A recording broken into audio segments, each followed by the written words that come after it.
ทมเนาะเพราะว่าปักพังตะดนเนี่ยยังบ่ทันมีสร้างต่อเสาทมให้นี่กำลังได้สร้างเนาะ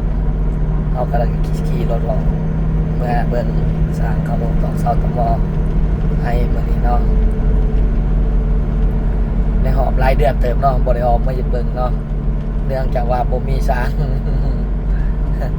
วันนี้เอาใส่เวลาขี่รถอยู่ประมาณ10 นาทีเนาะจากตัวแข็งใส่กองออกมาบนนอกพักพังเรือนบนสียอเรือนเนาะ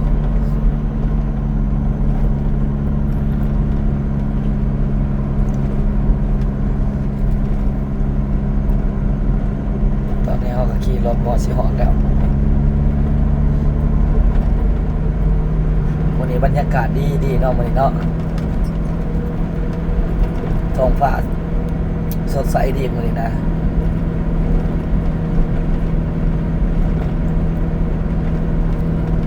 ระยะทางกันประมาณ7 กิโลเนาะจากตัวแข็งใส่กองประมาณ7 กิโลทางมาก็เป็นว่าข้ามขัวใส่กองมาเนาะทางมาทางออกมาทางเมืองดักจุน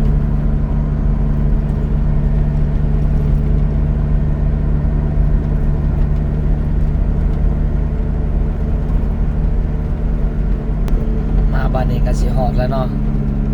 นี่พอดีฮอดโค้งทางแบนตุด้านเนาะทางแดงแบนตุด้านก็เป็นเบื้องขวามือเนาะนี่ระวังรถใดจอดนี่เนาะนี่ก็เป็นทางแบนตุด้านเนาะทางนี้เนาะลงไปในบ้านทางแบนตุด้านบ้านตุด้านนี่ดินข้าพเจ้าเนาะบนที่ว่าเอาสิปักพังเรียบร้อยแล้วมีแต่สิตอกเสาตะมอเพราะว่าถ้าตอกเสาตะมอเทียนเนาะมาหอนกับเด็กๆมาครับนี่เด็กๆมาครับ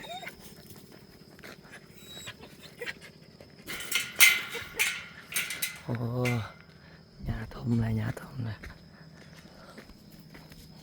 ตอนนี้เขาก็มาเลยเนาะไปเตรียมไว้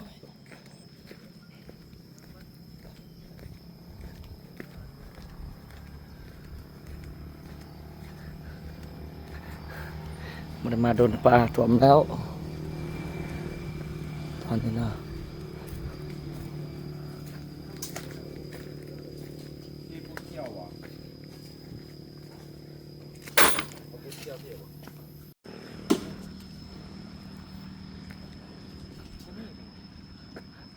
ได้บริมายาม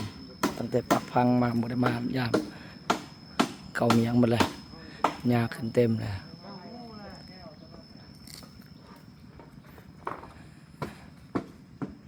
นี่กำลังได้สร้างเข้ามาเห็ดมันนี่ที่มันเลี้ยวเลยมันนี่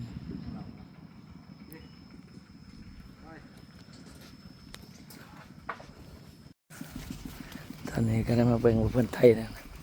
ไทยหน้าแล้วขาดหน้าเนาะมันได้ซี่ให้เพื่อนเห็ดหน้าโมมี่กระโปรงมาใส่เห็ดจะได้หน้าโน่น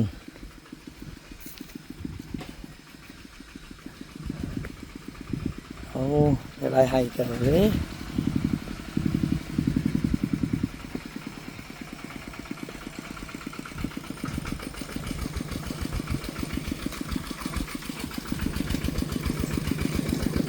โอ้พี่ลึกเนาะ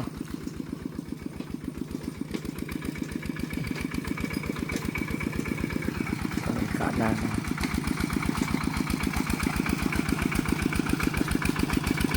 ลมเป็นลมเนาะ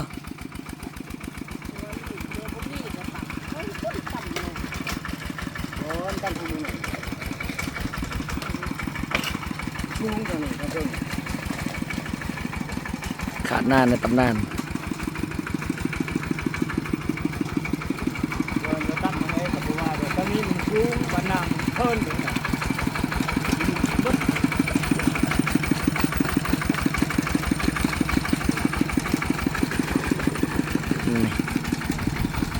ครับดิจิตอ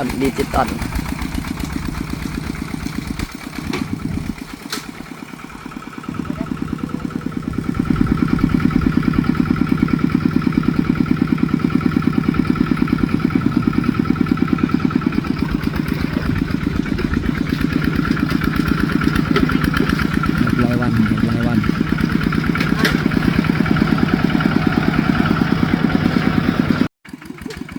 เอาวันนี้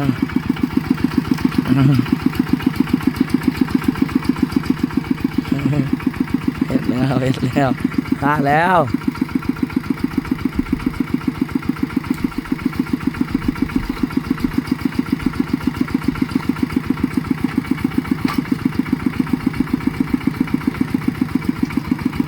ก่อนจะได้บ่ อืม ไม่ได้ใช่ไม่ได้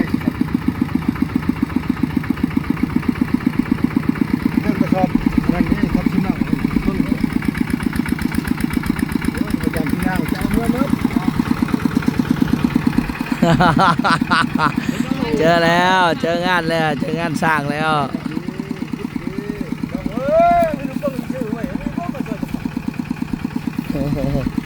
ไปพระเอกดองไปสวยกันชมราคา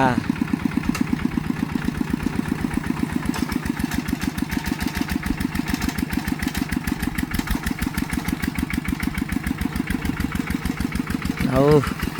โอ้อ้าวผ่านไปได้ดี